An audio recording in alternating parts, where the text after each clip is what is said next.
ভাই, আমি একটু বাথরুম করে আসছি। ঠিক আছে, যা।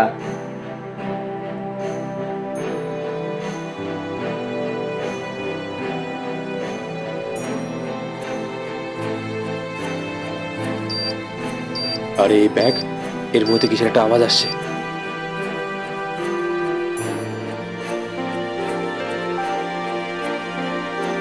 আরে এর মধ্যে দেখছি টাইম বোম। এটা যদি এখানে ফাটে তাহলে আমার সাথে সাথে শিবা বিপদে পড়বে। আমাকে এটা তাড়াতাড়ি দূরে কোথাও নিয়ে গিয়ে ফেলতে হবে। এক সেকেন্ড, কিন্তু আমি তো শিবাকে কথা দিয়েছিলাম আমরা বাঁচলে একসাথে বাঁচবো আর মরলে একসাথে মরবো। আরে এর মধ্যে দেখছি আর বেশি সময় নেই, আমাকে তাড়াতাড়ি দূরে কোথাও গিয়ে ফেলতে হবে। শিবা ভাই, আমাকে ক্ষমা করিস, আমি তোর দিয়ে কথা রাখতে পারলাম না। শিবা ভাই, বল ভাই। আমি একটু এদিক থেকে আসছি।